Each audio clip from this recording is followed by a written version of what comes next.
To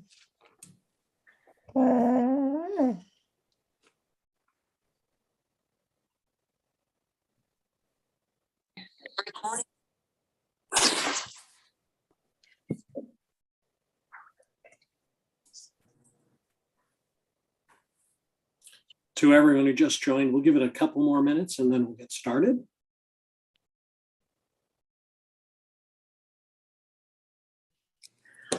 John, it's Renee Erickson, and Christy Williams and I are together, so she is on.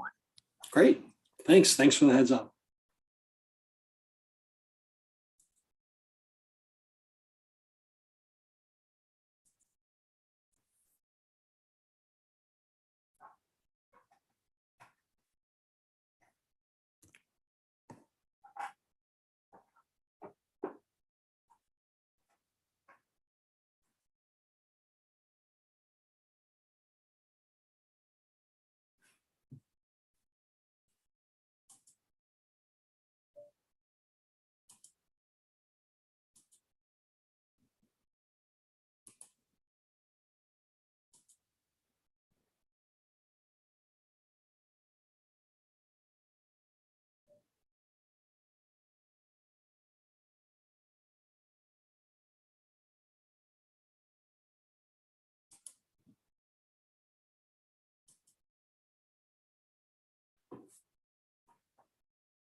All right, well, let's get started.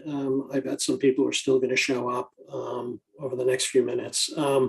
Just in full disclosure, I just got done with a very similar session with economic revitalization, and we didn't make it through everything in the 2-hour time period. And we're covering just about as broad a set of things as they were with less time. So, we'll see where we get, but I just wanted to let everyone know that ahead of time as a heads up, as well as to say thank you, because this is definitely going to be some heavy lifting in this session. But I guess before though we get started, I just want to kind of take the time and ask, the chairs, Robin or Senator Erickson, if you have any kind of thoughts before we kind of engage in this exercise. No, John, I'd just like to thank everyone for jumping on today and look forward to their participation and hearing more ideas as we move forward. I agree. Just thank you to everyone for all the time that people have put into this. There's a lot to read ahead of time to prepare for this. And I just would encourage each of us to continue to put in the work to read and be ready. And I think you've laid out a good process for us. Great, thanks.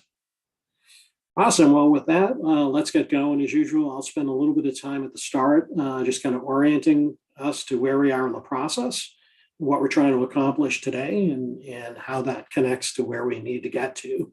So go to the next slide. This is the slide we continually have gone to throughout the process.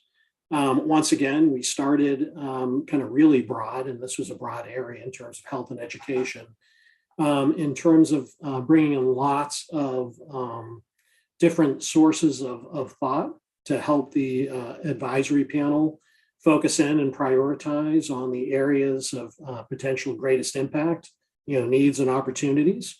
And once again, we looked at a variety of information sources coming into this.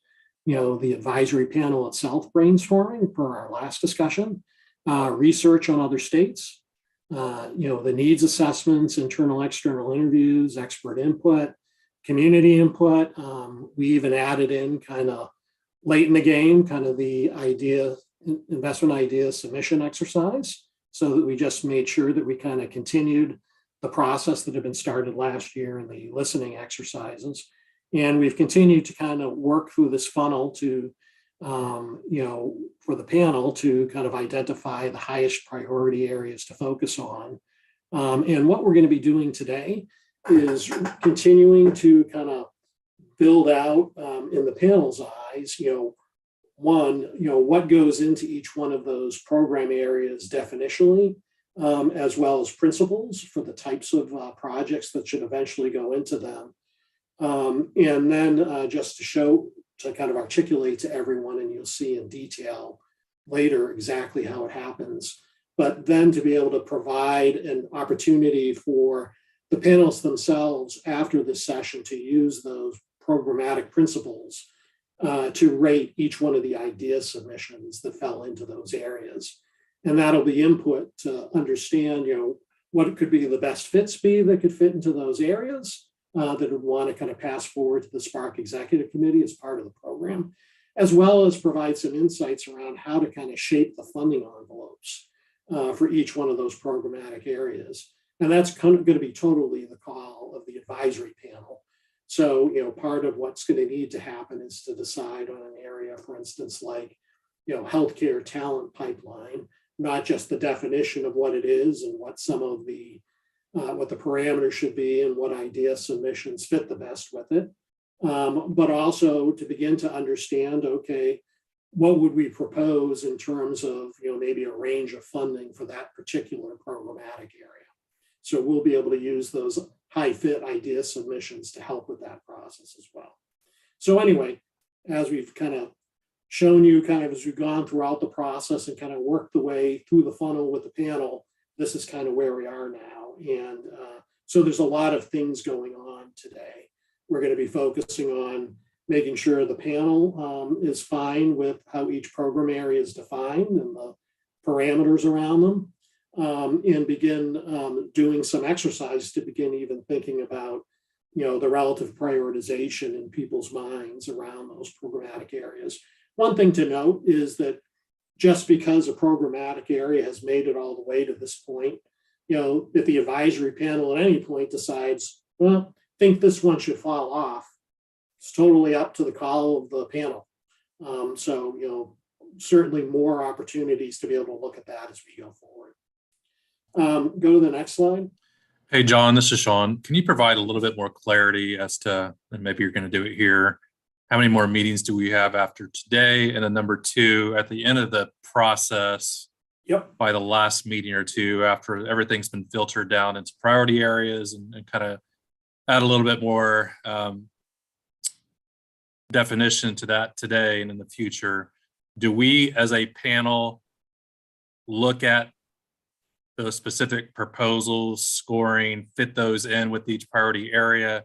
Or are we kind of leaving at the level of here are the priority areas, the suggested funding amounts for each area, and then leaving it to the executive committee and or others to say, here are the 35 things that fit within these 8 areas, if that makes sense as a question? Yeah, what the intent is good question, to provide once, and this will probably be an appendix, the full breadcrumbs of kind of, how the advisory panel kind of worked its way through this process. So the intent of what would go up would be, the programmatic areas that are recommendations with definitions around, what's in them, what they're trying to achieve, how to think about them from an impact and a feasibility standpoint, as well as the parameters of, where the investment should be focused at from them, as well the idea submissions that were the high fit idea submissions that the panel says when we were envisioning this and maybe even sizing it, and we were envisioning what's about, these idea submissions fit within that. So that detail would go up with each one of those programmatic areas. Now the Spark Executive Committee could decide, I want to shrink this down, ask the panel which ideas might you drop or whatever. Keep in mind, though, 2 things with regards to that. As we talked about last time, there's some programmatic areas where really the idea submissions don't really cover the full landscape of what would be in it. So it's only going to be a partial definition of what's in each one of those programmatic areas. Nevertheless, if they're really good idea submissions that fit, they should get articulated up to the Spark Executive Committee, and then from the Spark Executive Committee, as part into the procurement process, right? But the second thing is that, and once again, the whole idea submission exercise wasn't something that had been directed to be focused on by the Spark Executive Committee from the outset. We kind of added it in as additional information source as we went. So if you look at the amount of information that was asked for in those idea submissions, some of the, it's fairly high level, so you really couldn't approve a project based on that information. And some of those submissions really are very high level ideas, and some of them obviously are backed by far more detailed specific project proposals. So there will need to be, kind of a procurement process in the end, but the high fit idea submissions will travel through the process with the programmatic area recommendations. Hopefully that answers your question, Sean. Yes, thank you, John. Great. And I think you'll see a little bit in terms of the mechanics of how that can happen and how we've been trying to build towards that. But anyone else have any questions on that before I move on? John, Yes. can you describe the procurement process? Sure. And I'm not an expert on procurement. So the procurement process would be that when and this was kind of even how it was defined in my employment agreement when I came in, like listed out all of my job responsibilities. And so with regards, the level of specificity around the advisory panels was to help the advisory panels focus in on the highest impact investment areas. And then to kind of work with whoever the appropriate groups were in order to make sure that the programs were provide advice on program structuring. So in terms of the procurement, there are specific guidelines around how procurement needs to happen.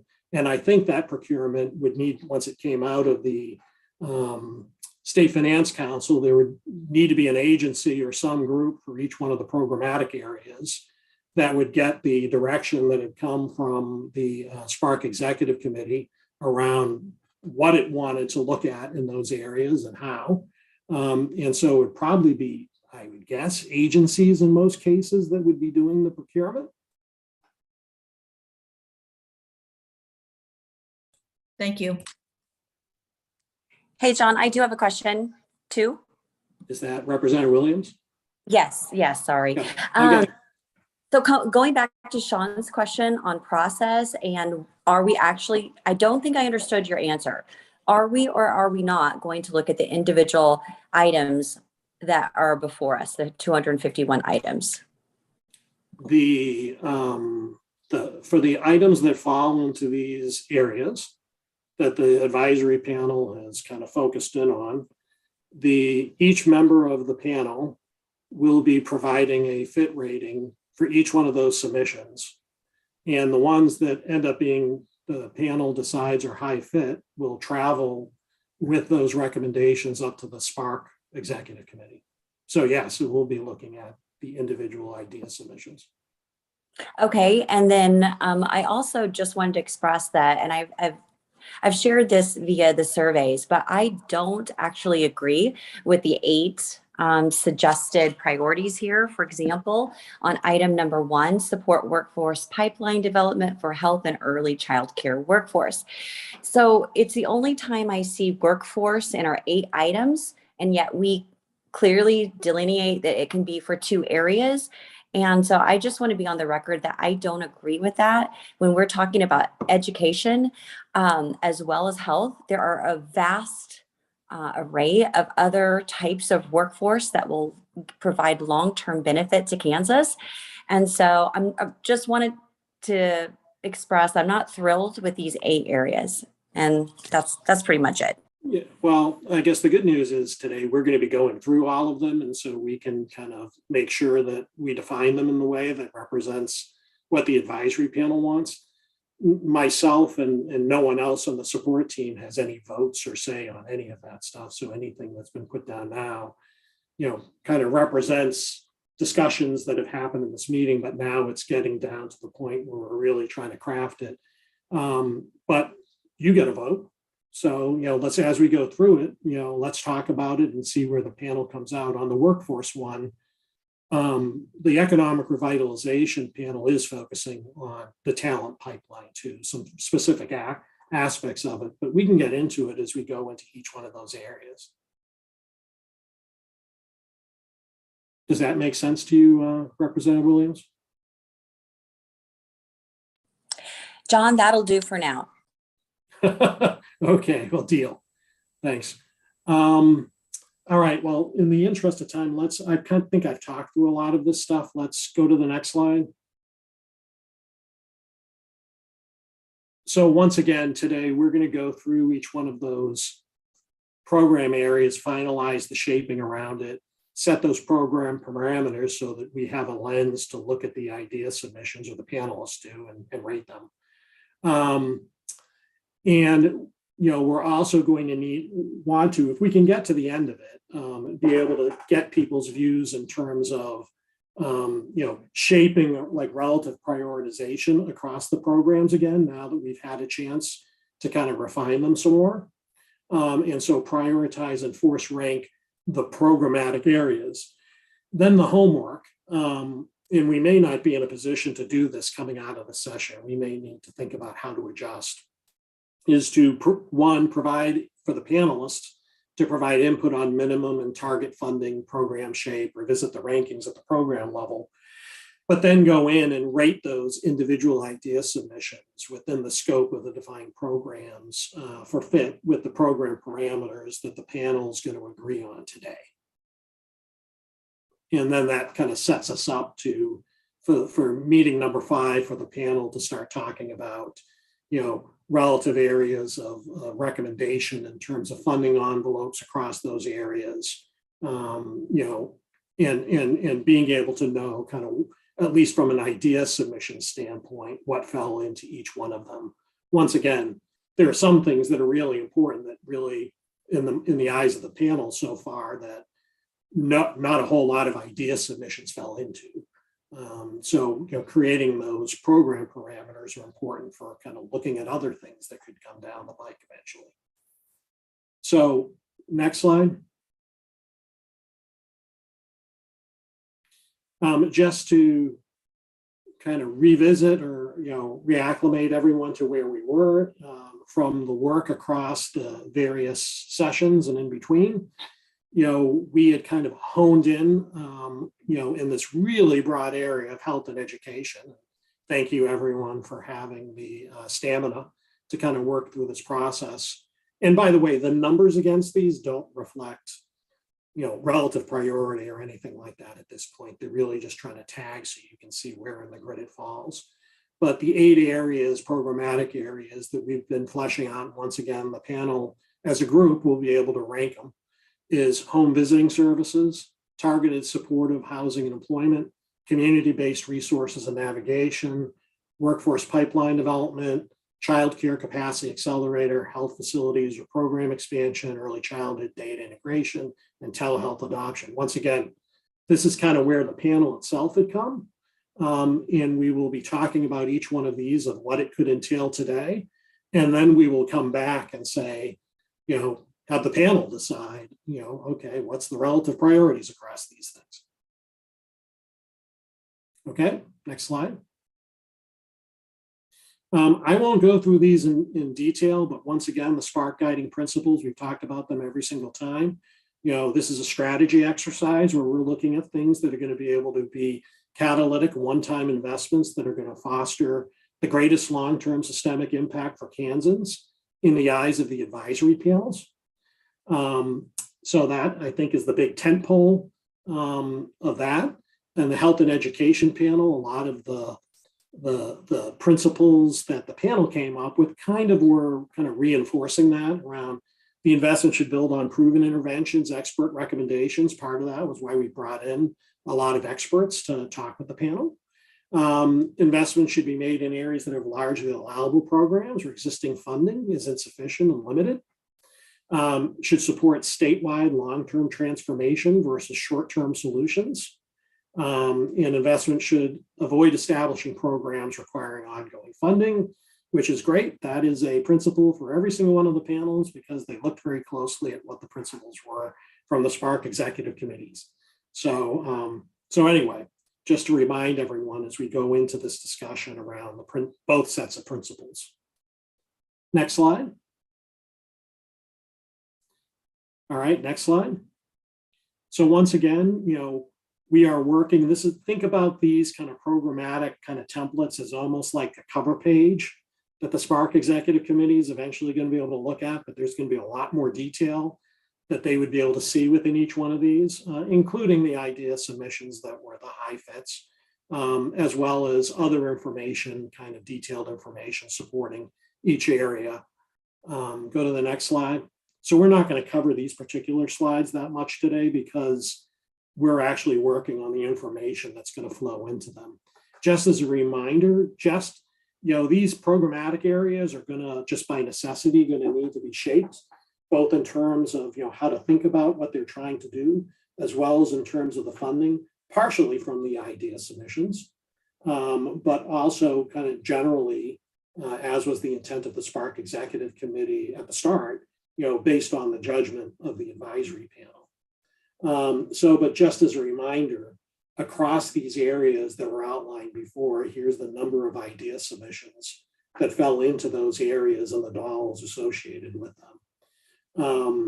And one point I would make on the slide is that, the available funding that the Spark Executive Committee, that's, totally definite, that's nailed down, at least at this point, is $721 million. Potential maybe for more funds to come in some areas over time, but they're probably going to want to be looking at maybe $1.5 billion worth of funding recommendations from the various panels. And so, I don't think it would be in the cards for the health and education panel to come forward with, $1.184 million of recommendations. So this is definitely going to need to be shaped and honed in over time by the panel. Next slide.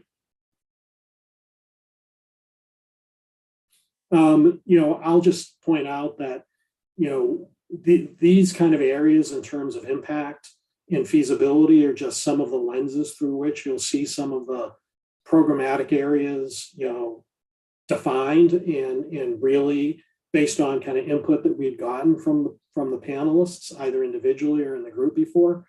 But that's not finalized. We kind of put down the thoughts around these things because this is kind of the justifications that we go forward to the Spark Executive Committee. And we need to talk as a group today to make sure that the advisory panel itself as a group is in agreement with whatever goes forward. So that's a little bit the nature of the kind of roll up our sleeves session today. Go to the next slide. So I'm not going to spend a lot of time on these slides because they're almost, once again, like summary placeholders, but this would be going into the first programmatic area that the advisory panel had identified. And this one's around workforce pipeline development. And so let's go to the next slide. And here's a definition, a potential program definition that really the group should kick around here, right? Because this needs to reflect what this group thinks it should be. Not that we kind of pulled this out of a hat. This is based on input. But, why doesn't everyone kind of take a couple minutes, take a look at the program description and the goals, target outcomes, and even kind of what's in scope versus out of scope versus to be determined. And so take like the next 2 minutes and then let's have a discussion where people say, I don't agree with this. This doesn't reflect my thinking. I propose this. So, we can hopefully triangulate on something that reflects the panel's view. So I'll give people a couple minutes and then kind of ask anyone who has thoughts to chime in and we can discuss.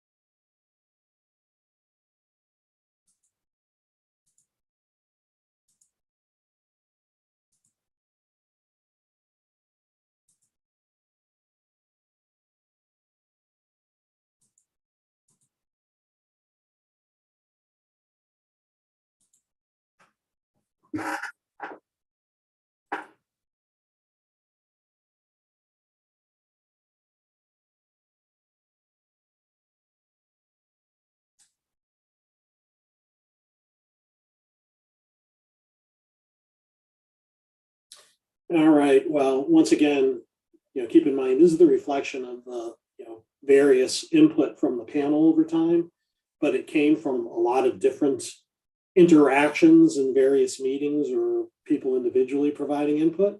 So this could, when it's all put together in this this point, may not really reflect what everyone thinks. So who wants to go first and say, I think this hit the bill or not?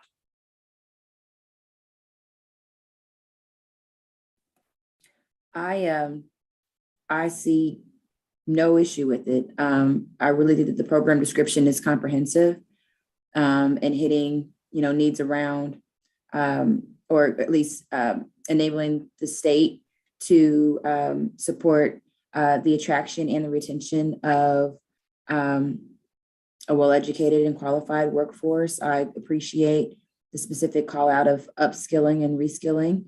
Even though I think that is, fairly encompassed in the, enhanced staff training terminology, but glad that we didn't leave that to question. And also appreciate, the inclusion of tuition supports and stipends as well. And so I have no criticism.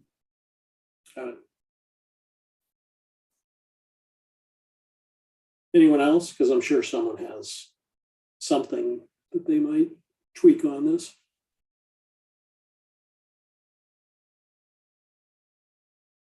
This is Robin. The one thing that I would, I agree with everything McLean said. The one thing I would wonder about is if the career pathway development somehow could be considered in scope, because I think I've said before, I keep going back to what STEM has done. They started recruiting and getting kids in middle school to think about career pathway. And healthcare and education, I don't think have done nearly as good a job as the STEM movement, or whatever you want to call it, has done. Yep. And to me, those efforts are career pathway development. Got it? Yeah, I echo that. And also the well-being support services for workforce. We were just hearing time and time again that it's particularly because of the pandemic, workforce shortages are being highly attributed to the workforce struggling from their own, behavioral health, mental health, just life struggles that are due to the pandemic and other stressors. And so if we can find a way to incorporate that, I think that would be great as well. McLean, do you think those things would not be addressed if we focus on creating, through some of the initiatives, it's creating more community access for behavioral health and more childcare? Because the things I hear is childcare is such a big issue because it's more expensive and there's fewer providers, which certainly impacts the well-being of your workforce. Yeah, I think you're right. If that particular bullet could be, or at least John, you envision it as being included in the one of the other 8. Mm-hmm. Okay. Okay. Any other thoughts, comments? I don't want to brush it. This is Sean. I don't want to brush over the X that you have in the middle because it does reflect previous conversations and previous meetings. But that is a large decision because there were so many proposals made around premium pay. I heard comments in previous meetings about, well, the hospital premium pay proposal didn't work. Need to focus on the pipeline development. So I'd be interested, I guess, in hearing if anyone has feedback on why they think what's already been given out through the Spark Executive Committee through that premium pay system didn't work, what the thoughts are on that and why we automatically kind of shut it out here.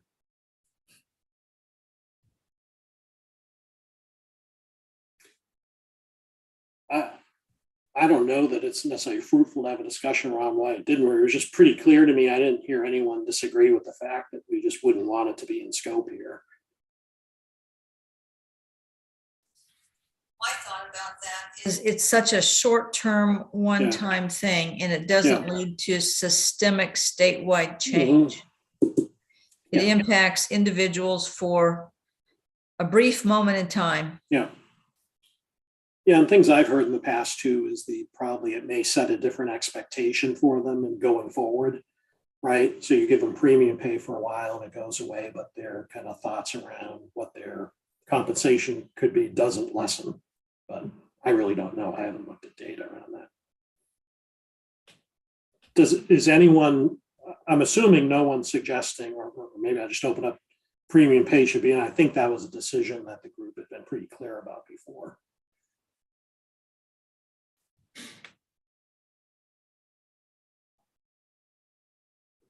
Got it. Well, let's go to the next slide. So take 2 minutes to look at this slide. On the left is really almost kind of like justification points around how you structure this or how to think about the impact and the feasibility. And this is something that we'd be kind of doing in common across all the programmatic areas, across all of the panels. And then on the right is, based on things we've heard in other sessions, illustrative list, which of program parameters. And so just so we're clear is this list, whatever it is at the end, it could be 5 items, it could be 2 items, none of these items, all of these items. This is really where the advisory panel's fingerprint should be all over it about this is what we should be about when we're investing these funds. So these are kind of the parameters we're going to use. And as a matter of fact, once the panel agrees on it, they're going to look at the idea submissions for fit in the context of these. So just so people understand how it's going to link. So anyway, I'll stop talking, take a couple minutes and look at this, and then we can talk it through with the panel.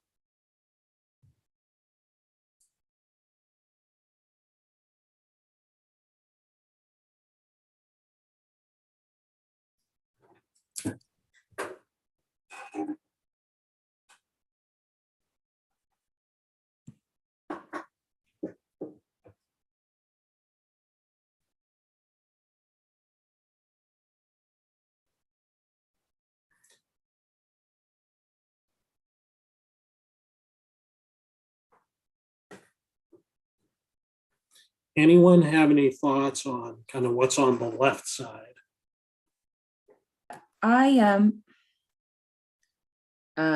Just tell me no if that's the answer. But in terms of impact, just wondering if it warrants calling out the fact that the impact, if we were to do something like this, would be rippling.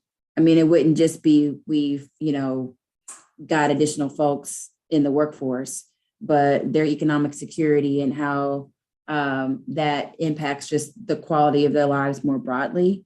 Because I know my aim as we're sort of prioritizing things is, and I know I've said this many times, but killing multiple birds with one stone. And so we just like to highlight the fact that this is an area where we would have sort of a larger impact than just squarely within workforce pipeline itself.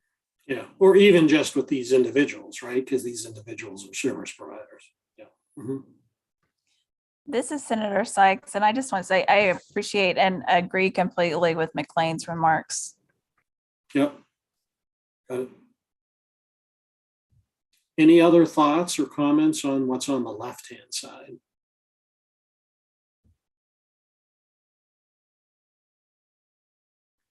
I just don't want to leave anything to my assumption.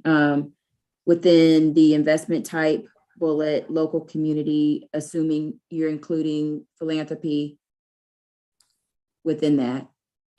And I say that knowing that Health Forward is very interested in workforce pipeline. Okay. Yeah, that's a good add. Mm-hmm. Okay. Yep.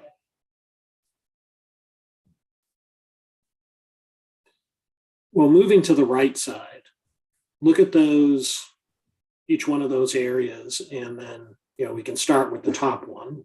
And once again, these are literally meant to be, taken up, modified, knocked down, whatever the panel wants to do. So this was just to provide a starting point.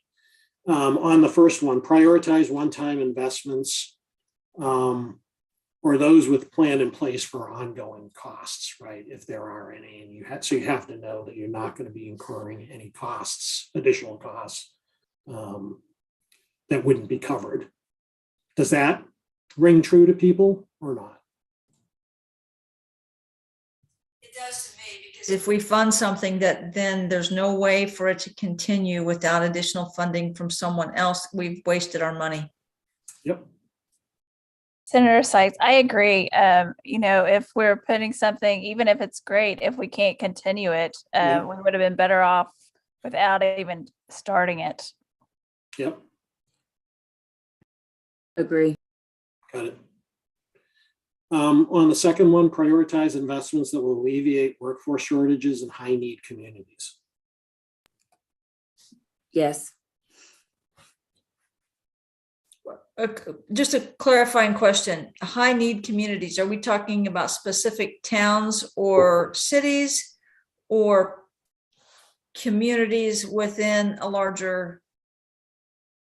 Are we talking about like demographic communities or Yes, geographic yes. communities? were Thank you. I saying? couldn't think of that word. Thank you. Yeah, I don't know that it was nailing it down, and I'd be kind of curious from the support team because they brought in kind of lots of pieces of some information around these.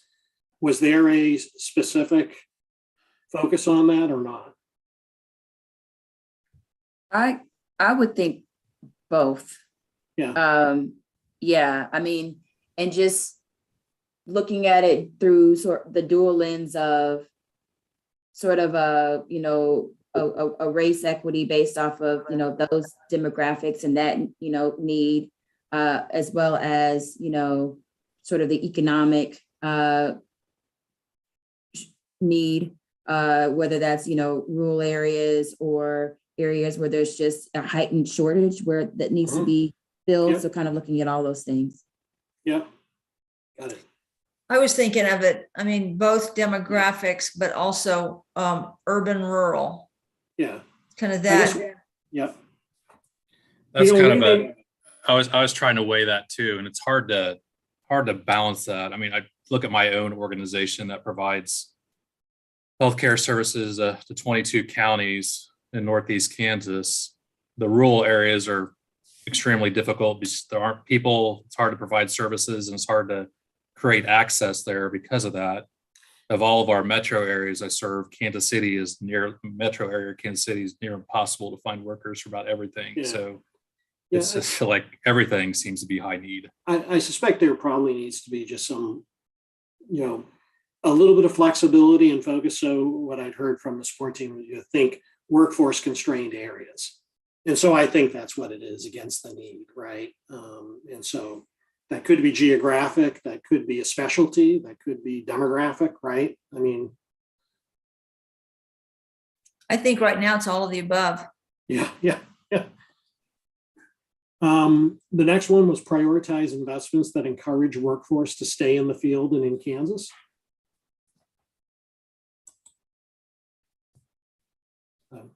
And then, if that was all of them, are we missing something? Is there anything here around prioritizing or ensuring the investments are focusing on future skills that are going to be required? I would love to see that. I mean, I know that that's been researched up and down. We kind of know where, future workforce is going and AI and whatnot, and I should factor that in. But at least as it applies to this area, right? Yep. Okay. Any things that, once again, is missing, people would add, people would change before we move on to the next programmatic area?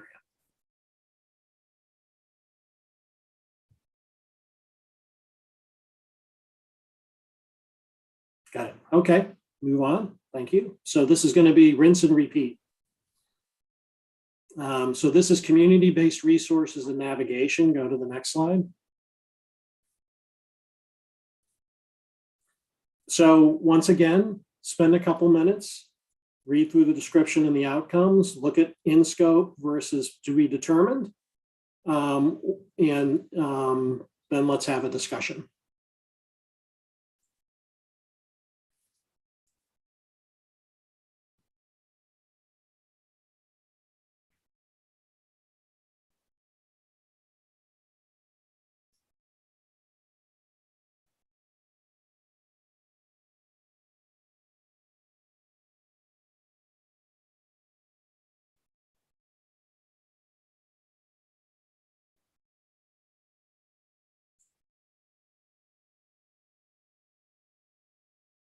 So any thoughts on any elements of this program description or anything here? John, in the top part, under program description, the words I got hung up on were the last sentence. Engaging community health workers in areas of the state where uptake is limited. Mhm. What does where uptake is limited mean? Is that places in the state where there may be lack of understanding? I think uptake are the users of the service using the service. So that would be uptake. Support team, correct me if I'm wrong on that. Uptake equals utilization of existing services they are eligible for because of lack of understanding. Yeah. So, and that gets at the navigation piece, right? There may be resources there, they just don't know. Okay.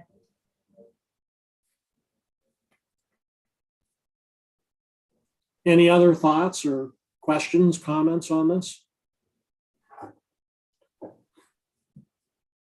I thought fairly clearly it's to be determined. I know that at least a few people have articulated as important as things like sports and recreation facilities and other facilities development could be. That really shouldn't be the focus, at least as it was described at the time of this program. But just kind of curious if anyone thinks that it should be, or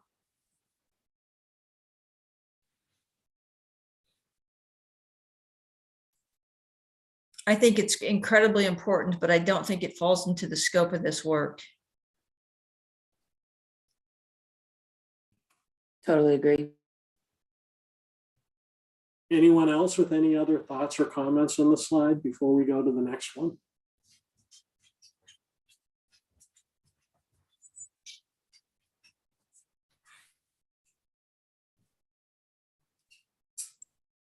Great. Okay, go to the next slide.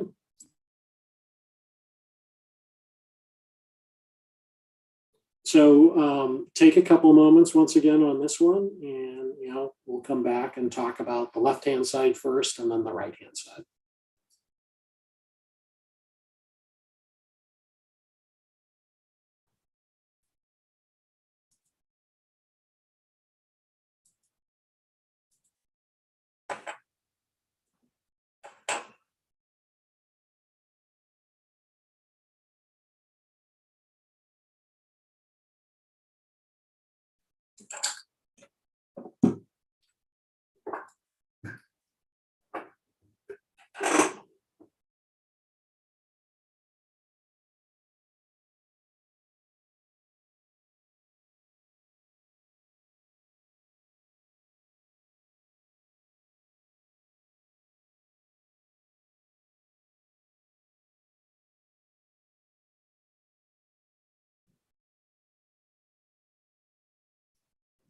All right, any comments, thoughts, suggestions on the left-hand side?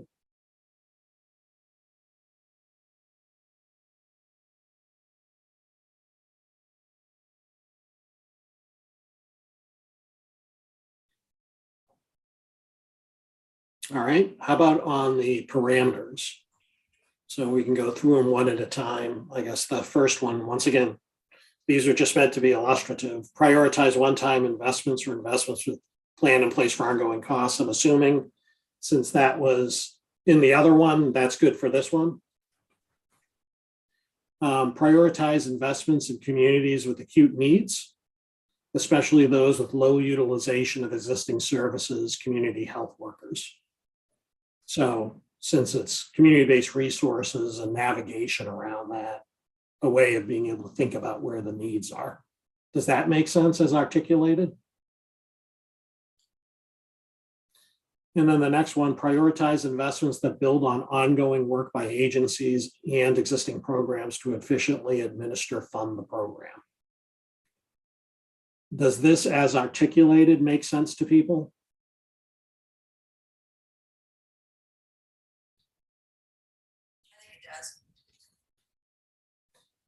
Is there anything we're missing that you think would be important as a parameter to think about when you're thinking about where to invest funds in this area? Outside of the normal stuff you would do in procurement, right? You know, that just makes sense in a procurement process.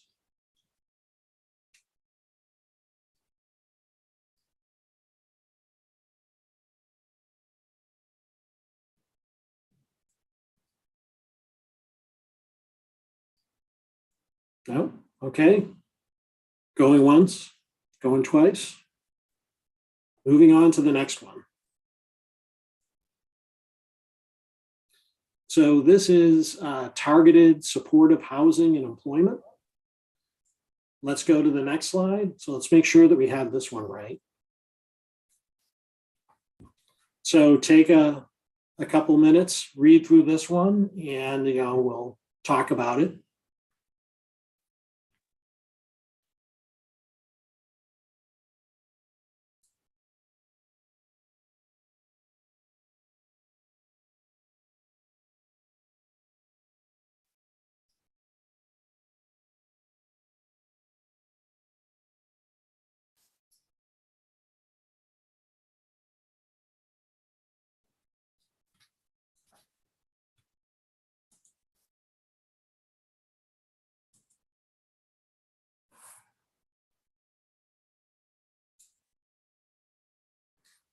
All right, well, this was pretty short in terms of the description, so I'll ask you, any thoughts on this? Any suggestions, modifications, questions?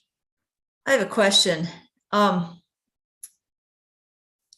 I was reading through this, I was thinking about persons who are dealing with substance abuse issues. Is that captured in this in any way? Or is it they truly have to meet the criteria for the for disabled? So like be on disability or have qualified for disability services. And I'm not clear on that. Yeah, I don't know. What does the panel want it to be? I just heard recovery housing would address people with substance abuse challenges, but do you want to kind of explicitly mention that here, or are you good with just that definition?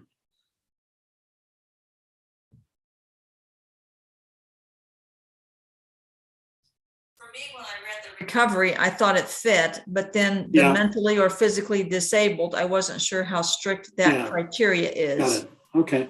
Well, let's see when we get to the next slide, because maybe it actually explicitly mentions that. Okay. But I guess the question would be, do you think it should? I do. I do think it should include. I see you nodding your head too, McLean. This is Dinah. I agree as well. Okay, thank you. Does the program scope piece make sense to people?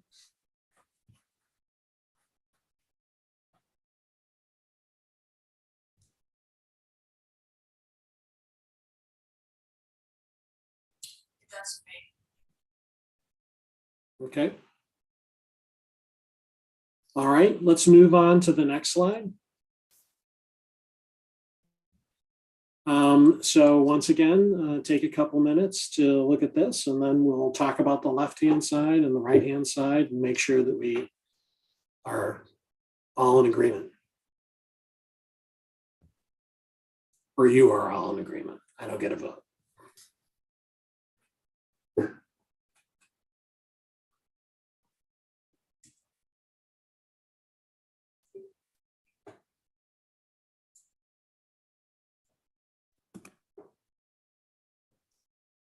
I guess I'm wondering if there might be a way to take this from medium high impact to high impact by trying to, and this might be more for us to sort of take on or even conceptualize.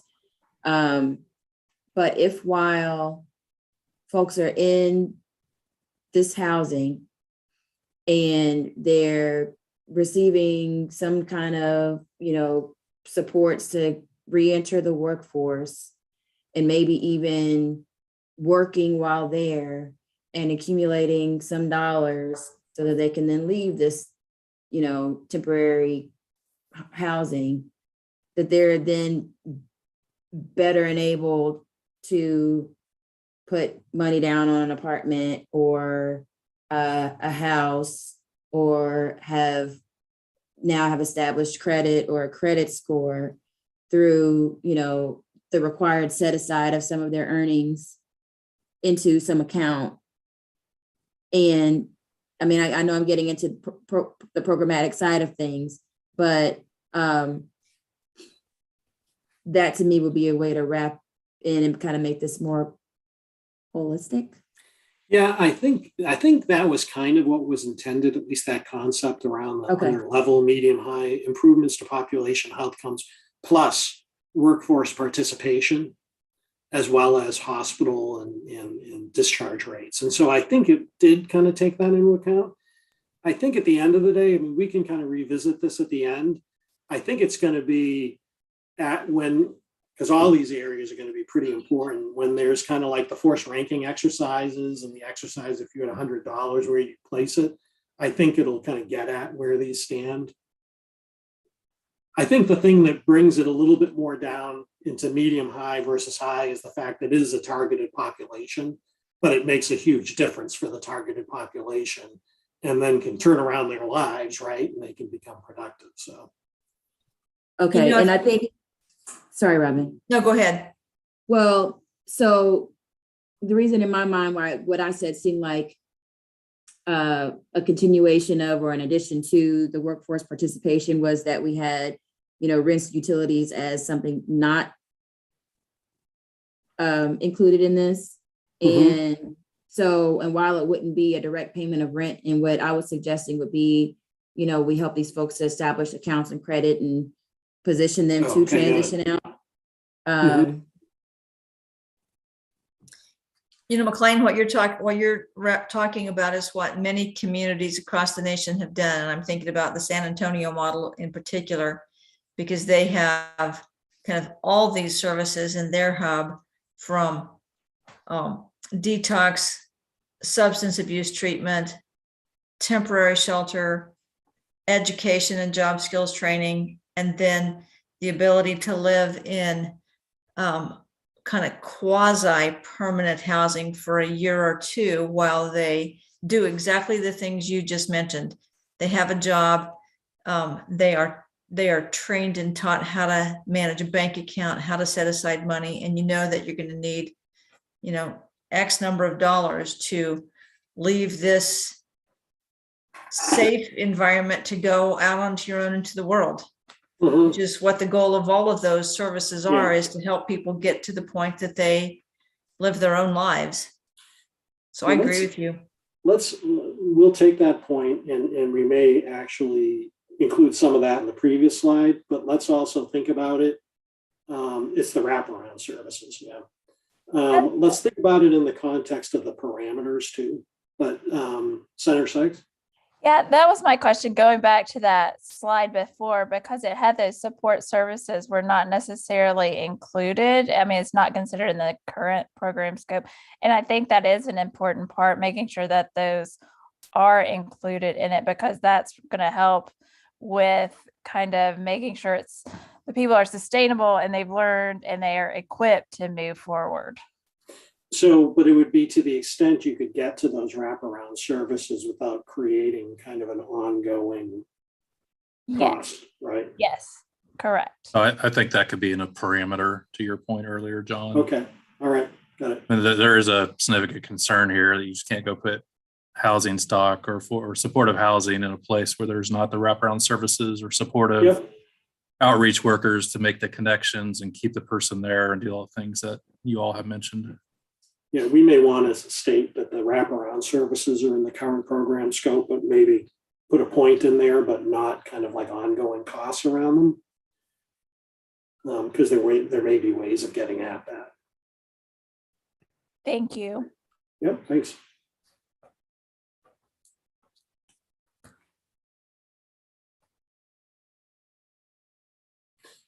So on the right-hand side here,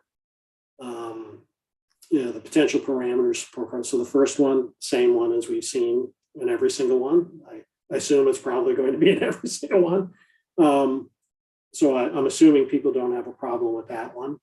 Invest in communities where treatment capacity is constrained, limiting discharge and supportive housing does not meet current need.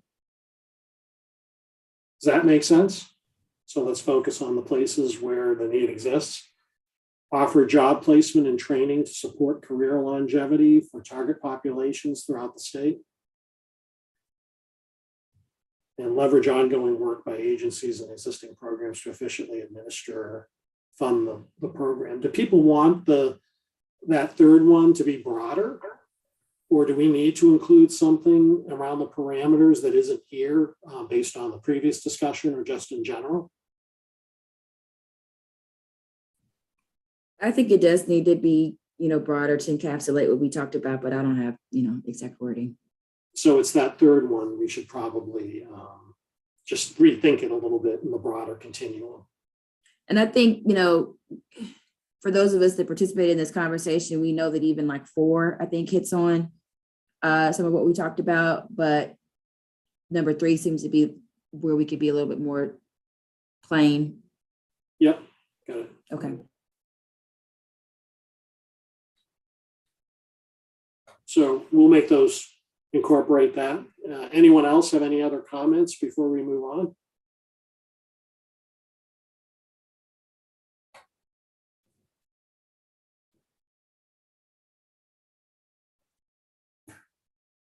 All right, gone. On to the next one. Home visiting services for early childhood development. So once again, take a look at this, and then we can discuss. And once again, on any of these, we're just wanting to make sure that we get the kind of best foot forward of what this could be. Not prioritizing anything yet.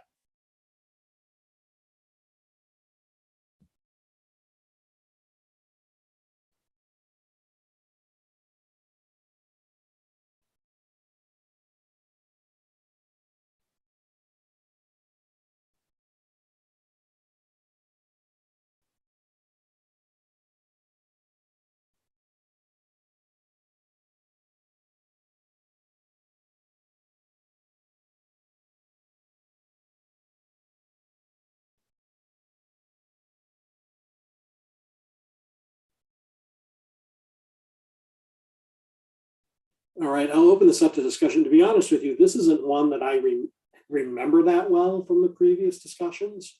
So I'm just kind of curious to people's thoughts on this and how well this articulates it.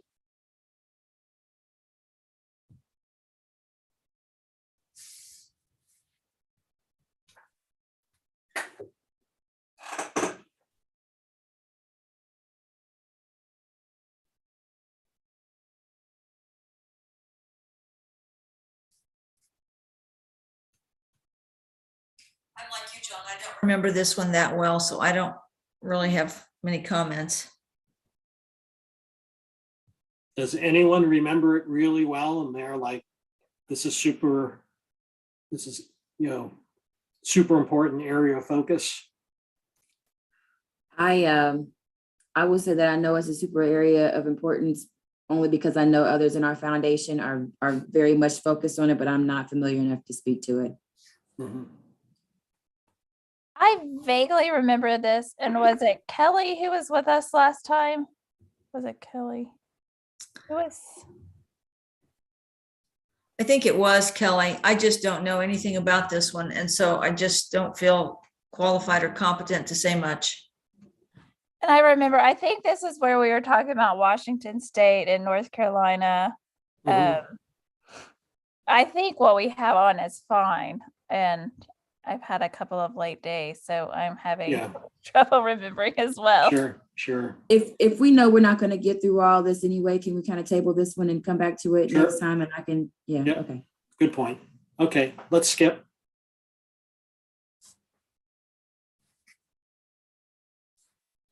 Okay, health facilities or program expansion. Let's go to the next slide. Spend a couple minutes looking at it.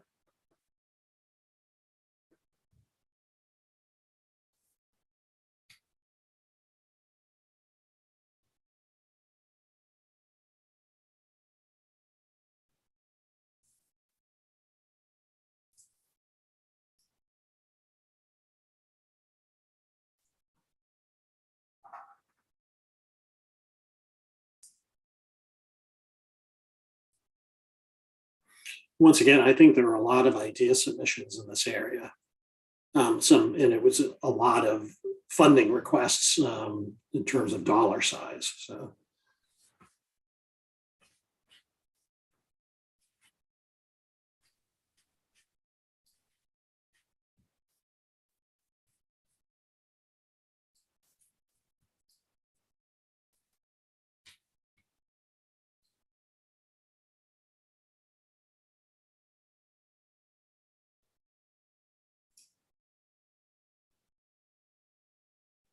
okay, open it up. Any thoughts?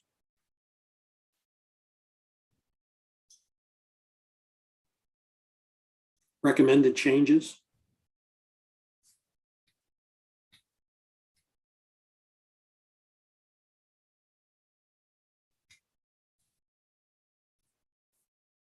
How about the areas in the to be determined? Do people think those should be considered in current program scope or not considered in current program scope?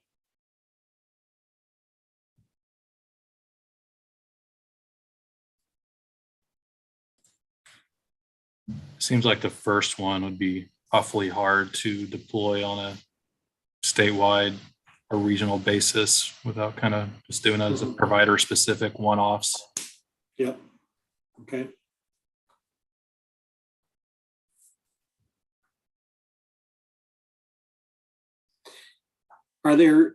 Is there any area of particular focus on this that you'd want to hone in on in terms of the continuum of care?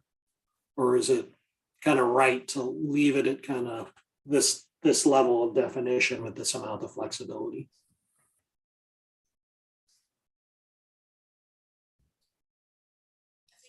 As we've got it, it hits a large part of the continuum of care. Yep. And it doesn't sound like we'd like knock out any parts of the continuum to say not as important, leave the flexibility in. I would leave the flexibility in personally. Okay. Any other, okay, go ahead, McLean. Sorry. No, I was just saying I agree. Got it. Okay, well, let's go to the next slide. All right, take a couple minutes and look at this, and then we will come back and discuss.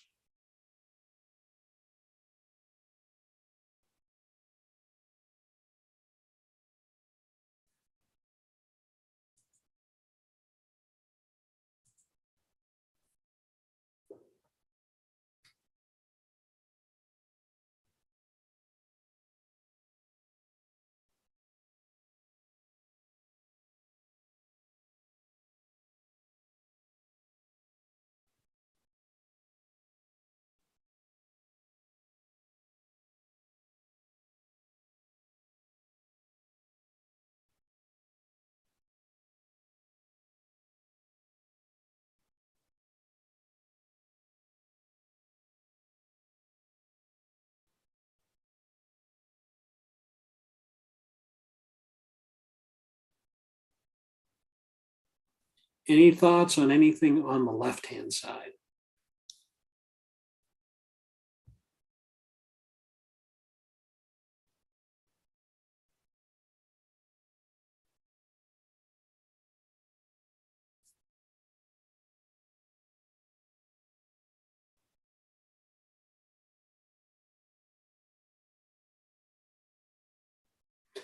Any thoughts on the program parameters on the right-hand side? So once again, the first one is one-time investments. So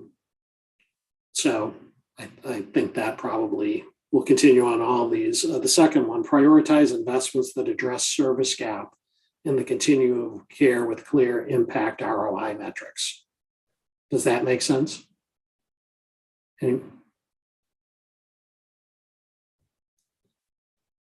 Ensure geographic equity of investments while ensuring support for communities with most significant needs. That's the one that tripped me up, because how do we determine communities with most significant needs? Well, I was going to say there's another one. We had just gotten into this on economic revitalization, and it's, can you make this a particular?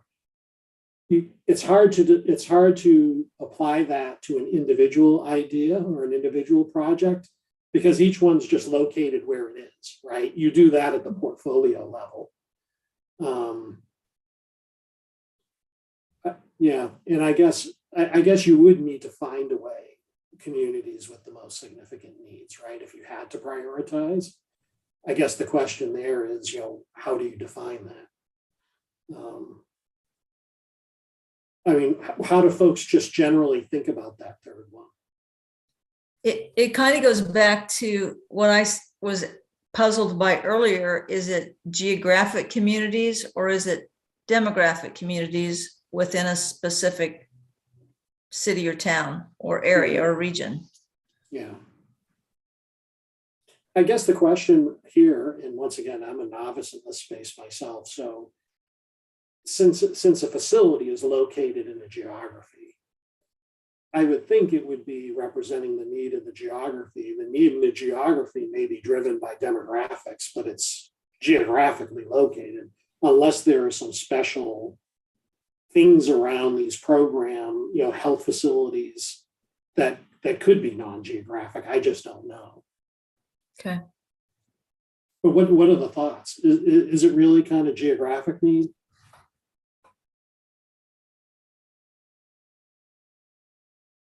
I think it varies, because some specific locations have a large geographic pull. I mean, they may provide services to half of the state.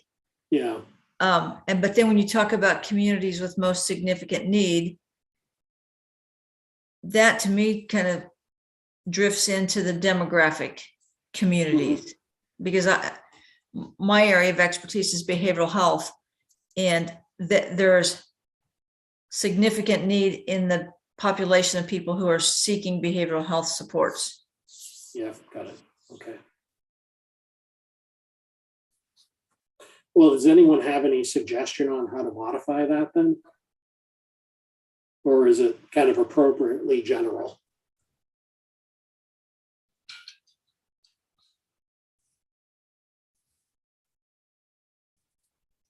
Okay to leave it general, just as we continue down this path, just that we keep talking about what does that mean to each of us. Okay. And then the last one was ensure recipients have sufficient workforce in place to achieve the target impact, right? So don't build something if there isn't kind of a human resource plan on the other side of it. Does that make sense? Yes, it does to me. Although I smile at ensure sufficient workforce. Yeah, well, we got another one for that, right? Over the long term. Any things that are missing here before we move on?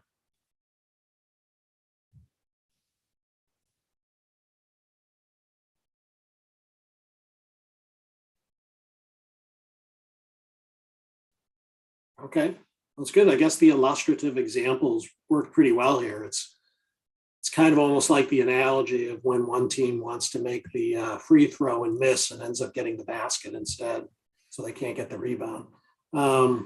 Okay, move on to the next one.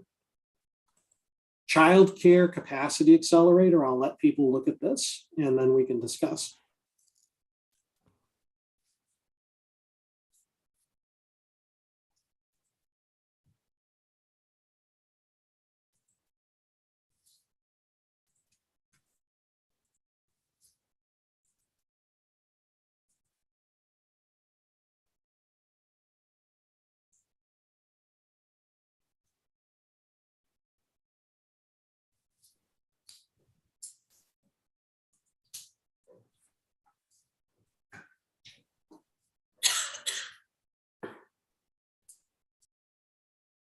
All right, any thoughts on this in terms of, or suggestions in terms of the description, outcomes, and even in looking at the kind of program scope?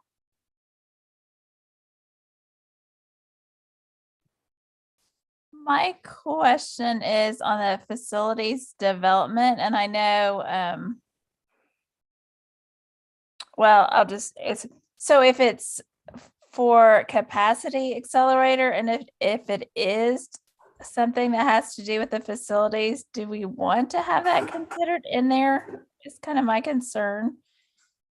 I had exactly the same thought. How do we expand capacity or increase capacity if we exclude facilities?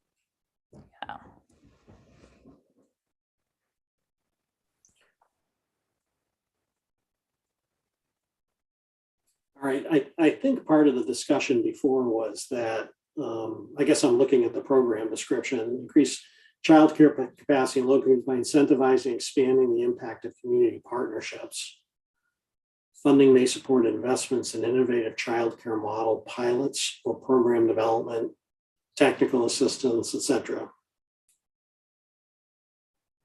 So what I heard from one example would be childcare providers and businesses partnering to use their space to build childcare facilities. And I think so part of it is, I think, because of the facilities, because that's maybe a determining factor in some of those, whether or not it has an exit door or a sink. And so I agree, it is building on those, but I think that the facility, I think there is a portion of that needs to be included. So would there be a modifier if we move that into the considered around facilities development? Would there be a modifier to that honed it in a little bit more or not? Is it renovation as opposed to development? Maybe renovations or expansion or. Okay. Facilities development around existing facilities. Okay. Got it. Any other thoughts or comments on that? I agree with what she said. All right, next slide. Okay, take a couple minutes, look at this, and then we'll discuss. And then just as a time check, so you know, we have 2 more areas after this, and then we'll talk about, maybe hopefully have time to go through an exercise around kind of ranking the different programmatic areas a couple different ways. And then talk about the next steps and how we use this work as for homework to think about the idea submissions. So anyway, take a look at this one, and we'll discuss in a minute or two.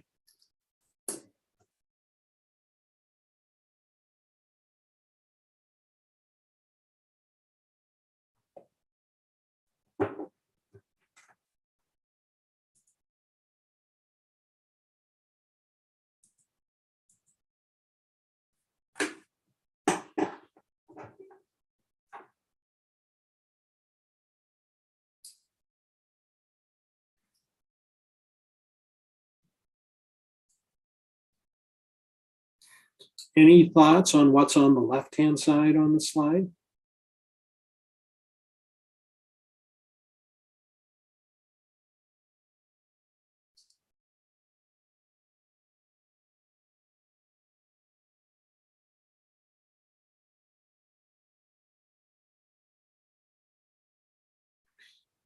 All right, on the right-hand side, so the first one is the same as we've had in all of them.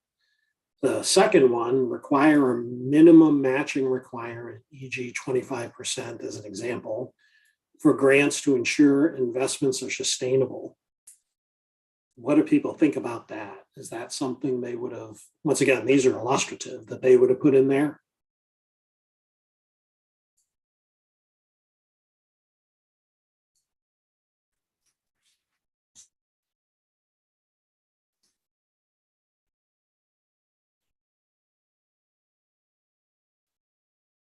No thoughts on that one? The next one, ensure recipients have a clear plan for partnership and sufficient workforce to expand care capacity. Prioritize investments that target high needs communities with limited, insufficient access to care. Are people thinking these are the right ones? Would they change any of them, add any of them, delete any of them? What was the thought behind, and maybe we talked about this in a previous meeting and I just don't remember, about number 2, require a minimum matching requirement? We haven't had that kind of criteria in anything else. I'm not saying it's Yeah. not right. I just am curious. Yeah, I'm kind of curious. Like I said at the time, I thought that was a little bit different. So why it would be applied here than elsewhere. So I don't know, any thoughts on that in terms of why that's here? I would take it out. I would support that. Okay. Got it. Okay.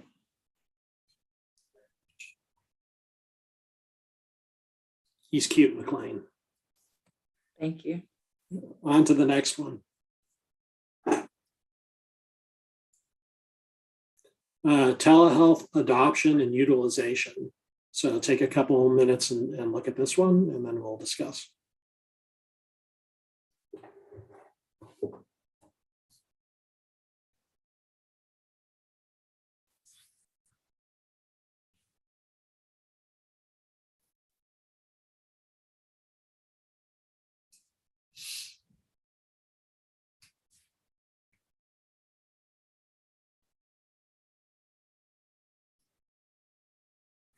And this is an interesting one because there may be a lot of other enablers required for this to work as well.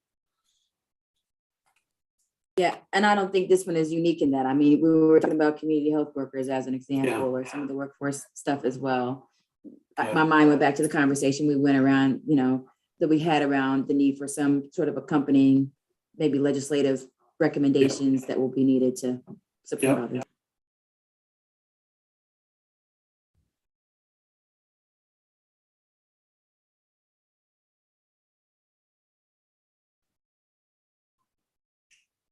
All right, any thoughts or comments on this?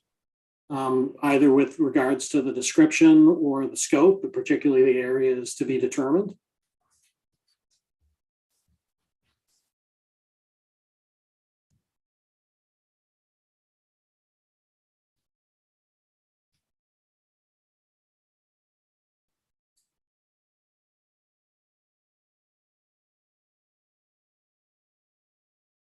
John, question.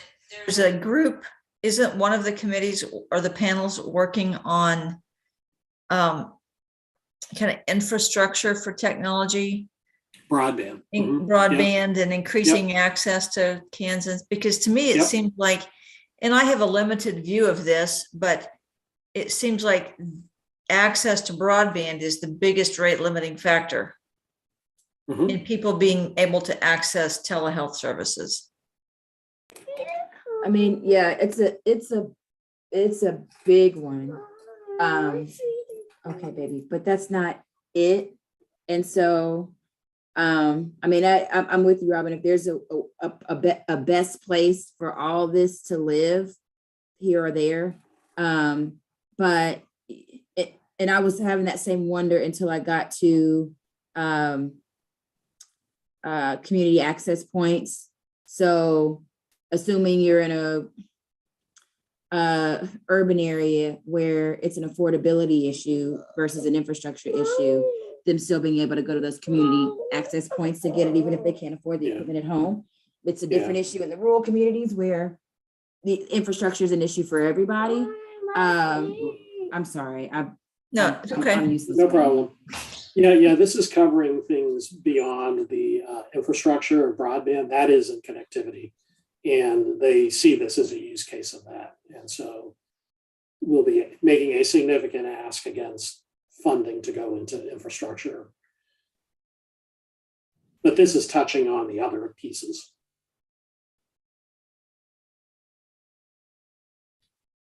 What's the thought process behind the promotion and awareness campaigns? Is that building awareness from the end user consumer perspective?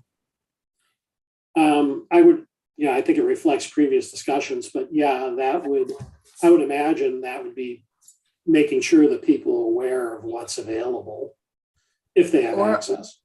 And aware of the fact that, you know, with the pandemic came the loosening of restrictions around the use of telehealth. It had been, at least on the federal level, that you could only do it if you're in rural areas, and there were some other restrictions that have been lifted. And so ensuring that folks know that they can access a specialist or someone outside of the state to get care, and that at least temporarily those services are covered. And then just sort of the education around how to avail yourself of telehealth and patient portals and, you know, monitoring devices and whatnot. Does that answer your question, Sean? Yeah, it does. I just struggling with the provider consumer interface, and just as a leading a provider community inundated continually with promotion and marketing from telehealth companies. Yeah. Doesn't necessarily mean that that's making it to the end consumer. It's for Sure. our perspective, it's a struggle with paying for the equipment and the Yeah. regulatory aspects of it. Mhm. Got it. All right, well, let's move to the next slide if no more comments on this one.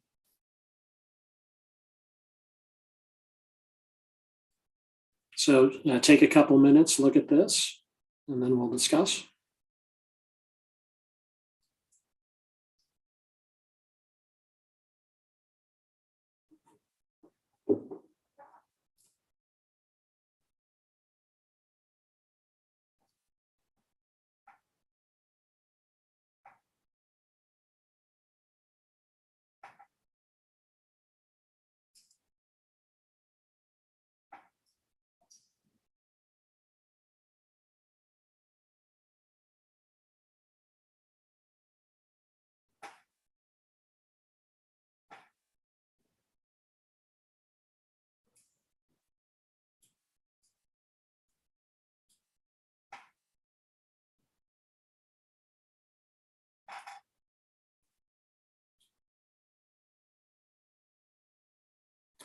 So any thoughts on the left-hand side? I do have to say that if it was easy as snapping your fingers and having it all in place immediately, the impact probably would be higher than medium low. I think so much of the impact we can have with telehealth is how long some of the waivers that we've had stay in place. Because if some of those things go away and it's no longer reimbursable or it's no longer allowable, then money spent here is wasted, essentially. But perhaps if we spend more money to promote this, because I do think it's incredibly important, maybe that is support to keep all of those waivers and the changes we've made. I mean, there's been some really positive changes in this area, in this arena, because of the pandemic. Yeah.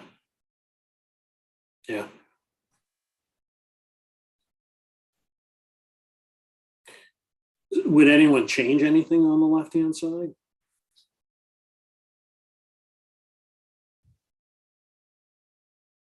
I personally wonder whether the impact would be medium and the feasibility might be low, medium, depending upon where things go in terms of, you know, being able to actually execute it, you know, based on the kind of regulatory environment. So I guess, and this kind of ties back to the questions earlier on in this meeting, like, what, in addition to this document, are we going to give to the task force to sort of explain our thinking, and so that medium low and medium on their face aren't like discounted? Yeah. Well, You know what I mean? for each one of these, there's going to be in general some overview slide or two saying, you know, here's how we think about the overall landscape. And then within each one of these areas will be, okay, you know, some background information that's appropriate. and then the asks themselves.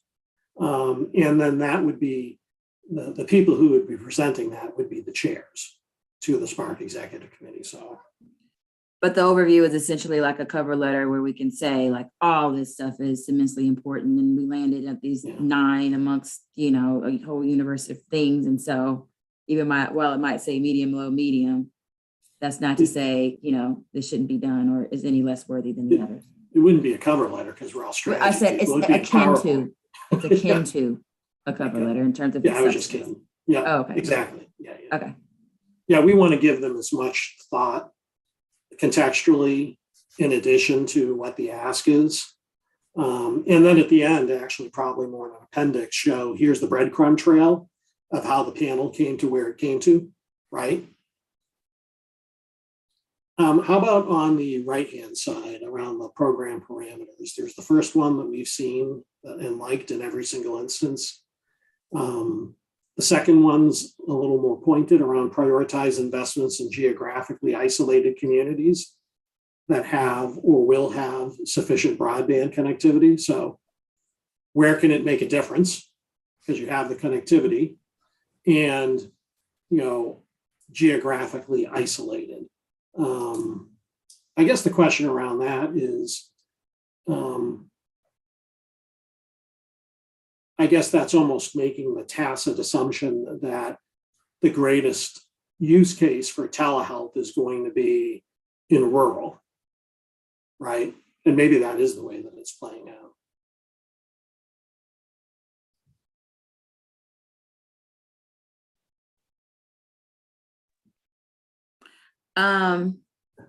Kind of, sort of, not really, I would say. I mean, there's a humongous opportunity for telehealth in rural areas, but there's also an opportunity. So, you know, by way of comparison, you know, 25 miles distance to travel to a hospital in a rural area and just an absence of specialty care, but there's still very limited access to specialty care in urban areas as well. And so using telehealth to access those specialists is just as important in urban areas as it is in rural areas. So would it make sense to modify this one to prioritize investments in areas that have or will have sufficient broadband capacity and where the greatest opportunity exists to fill a need with telehealth? I think something like that would also sort of include how urban areas can benefit. Yeah. Okay. I agree with what McLean said because, and I like the way you said it the second time, John, because there's a lot of people who live, let's just say right here in Wichita, but they don't live near a bus stop. Yeah. They may have mobility issues. They don't have a vehicle, but they do have a smartphone or a computer, and they could do telehealth. So they are isolated as well. Yep. Yeah, and the other part of it, I'm sorry, John.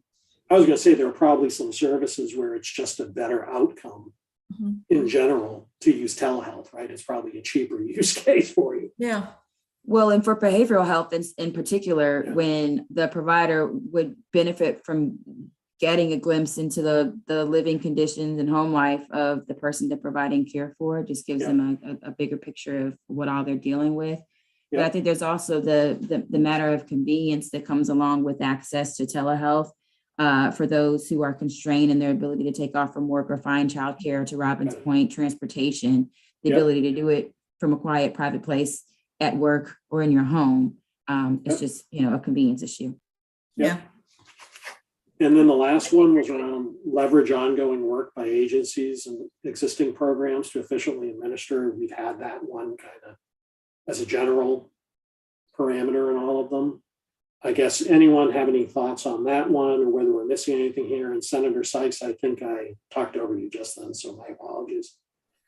No, you're fine. I was just agreeing just on the convenience, and it's not always just necessary rural, because behavior health, and if you don't have to take off an entire day and you're able to take care of these, Yep.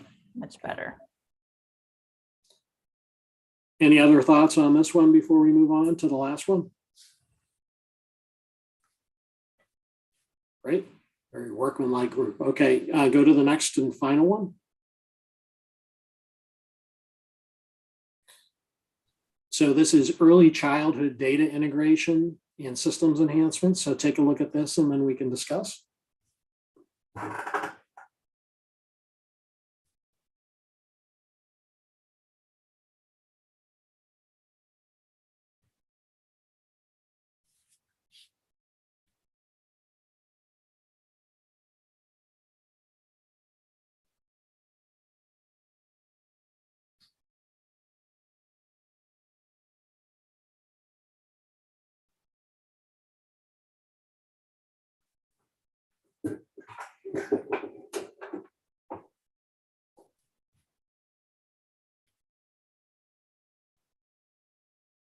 Any thoughts or comments on this?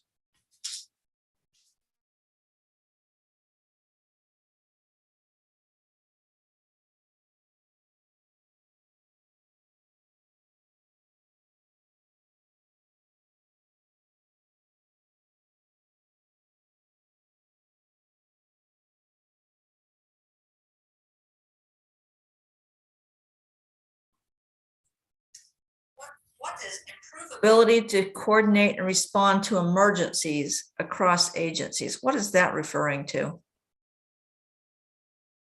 Improvability.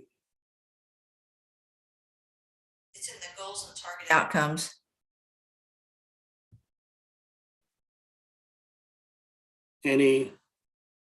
Anyone have any input on that one?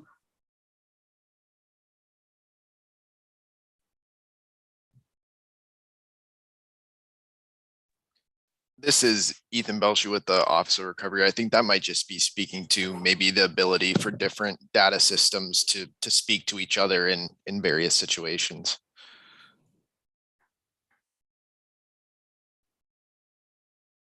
So for the systems to communicate. Yeah.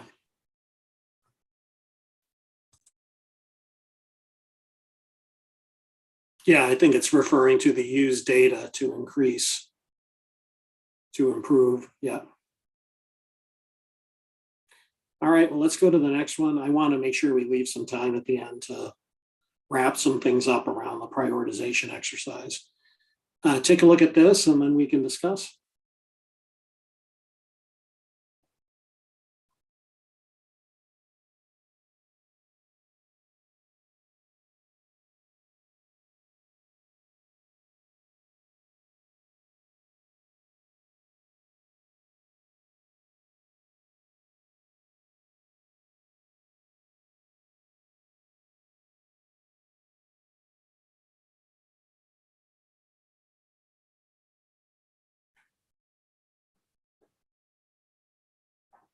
Any thoughts on what's on the left?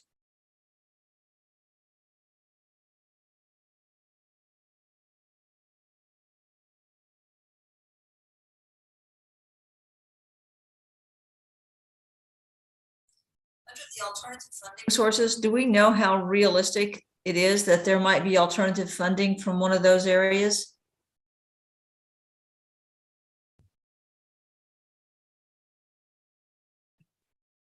I don't know. Anyone?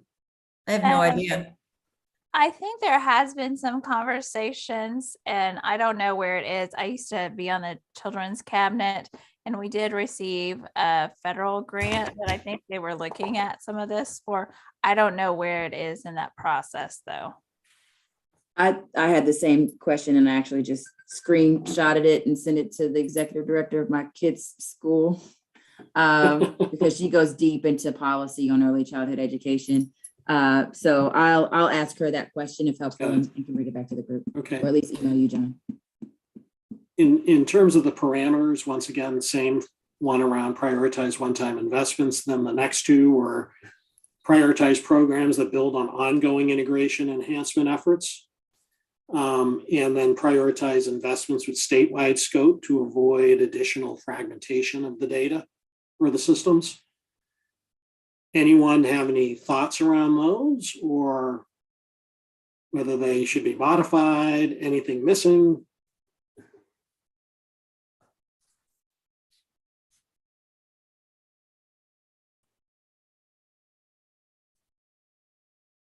the support staff told me there's ongoing funding in this area, but the Spark investment would accelerate the progress. So sounds like when they checked, it sounds like there are things in play.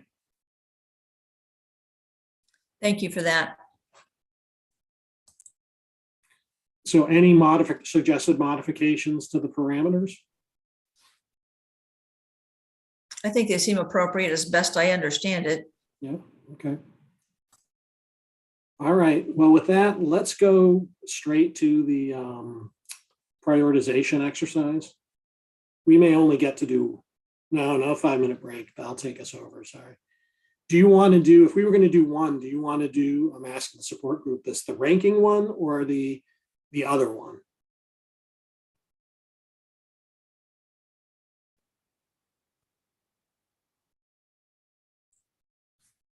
I don't know what you mean. The ranking one or the other one? Yeah, I mean, there were two ways of doing this. Okay, so flip, they said the other one. So there's one where you just rank them and there's one where you apply 100 points across the programs, which should get to a better view. So on this one, in terms of the exercise, on your computer or your phone, you can visit the site that's right there. And there's something coming through in the chat around that to be able to use the code that's in the chat. And that will then take you to a site where you'll be able to allocate 100 points across these programs. So this is the goal of trying, and we can repeat it after this too, but we wanted to get a feel for, now that we've talked through all of them and people have a fresh idea of what they entail, how they would allocate points across them, just in terms of an exercise of understanding relative importance in the minds of the panel. So if we could take like 5 minutes and take a shot at that, and let us know if you're having problems doing this. So I guess on the support side, do you want to like switch? Does it make sense now to just kind of switch to the site itself?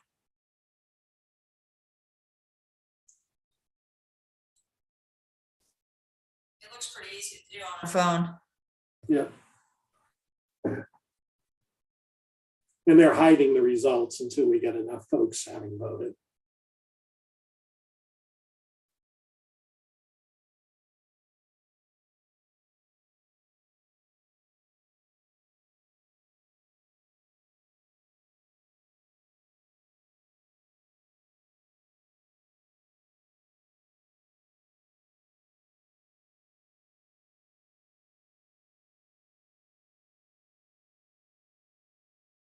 And, just mention, if you're having trouble voting, feel free just to put your votes in the chat or just say you want to kind of verbalize your votes.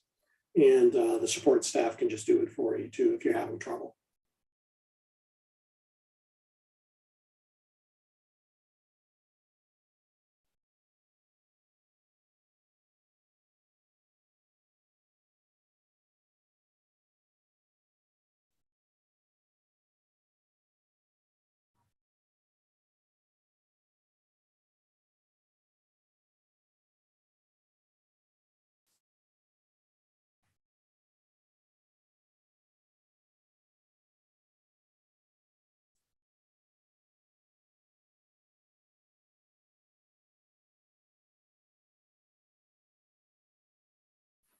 Do you have enough results to start showing some of them yet?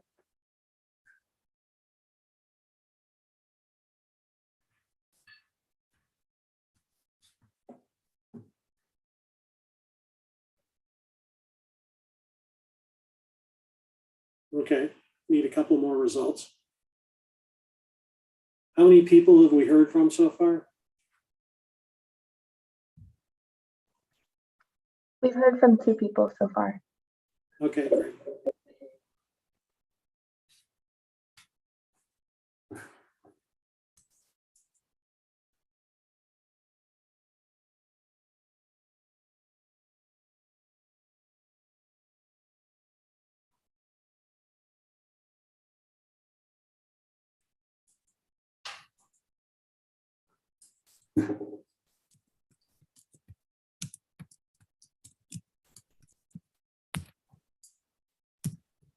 Is everyone able to access the tool okay? And anybody need any help there? I apologize. Can you, how do we access it again? I was dealing with my kid. No problem. Go to menti.com. I'll put it in the chat right now. Okay, And then Thank I you. will reshare the code as well. okay.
All right. So this is based on three people voting. So there looks like there is a big, oh, 4 people. Great. Community-based resource and navigation, health facilities program expansion, workforce pipeline, targeted supportive housing, childcare capacity, telehealth, 5 people, home visiting services, early childhood data integration systems enhancements. Anything about this distribution, and people can continue to feel free to vote, and we'll do some things after this as well, just to make sure we capture as many people's views as possible. Anything in this that surprises people, or probably not, since you were the ones doing the voting, so.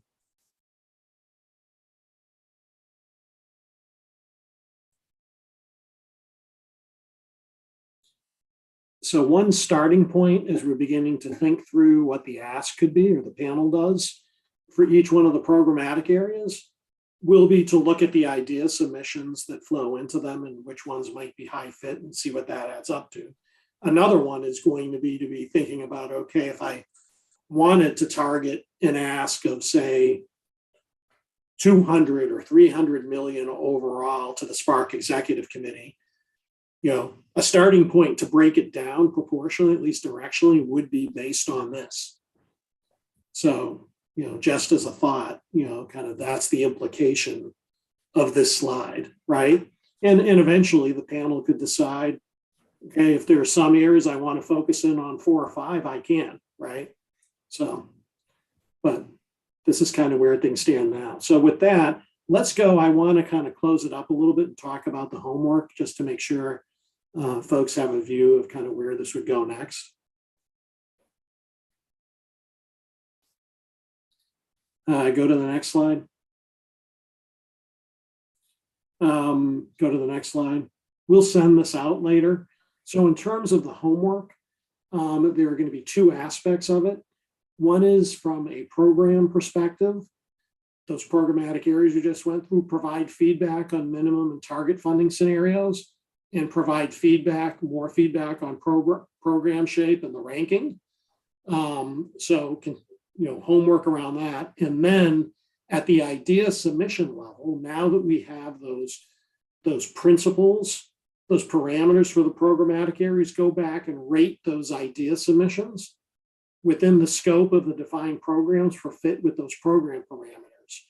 And so go to the next slide. So this is a non-trivial exercise because all we would ask for is, and we're going to set it up in an Excel so it's easy for each area to see the ideas, the submissions that fell into it, and the principles that were picked, and just to put an H, an M, or an L next to it, high fit, medium fit, low fit, right? So that we have an understanding of which of the submissions fit the best, and that will help both in terms of what gets sent to the Spark Executive Committee, as well as in terms of just the funding requirements. Keep in mind, there are 140 idea submissions. So depending upon how familiar you are with with those submissions, this could be anything from just immediately doing H's, M's, or L's, or if you spend like 3 or 4 minutes on each submission and thinking about it in detail before putting that H, M, and L in, then it could take a lot of time. Don't know where everyone is in terms of that, but this is going to be really important, not due until next Friday, but pretty important because, you know, we've talked about wanting to understand, you know, looking at the individual ideas. This is the chance to do that. And so we'll be able to take that information and be able to see which ideas fit the best within each one of those programmatic idea areas, because we'll have rated, or the panel will have rated each one. We'll be able to understand average ratings, spread of ratings, but that's a way of being able to, in the most efficient manner possible, get everyone's input at that level. Make sense? Yes. Okay, and then so expect to see the request around that homework, and then an exit survey request, as well as we'll then have a lot more information to be able to bring to the next session that we have. So with that, before we've hit time, anything before we head off? Any comments, thoughts, questions?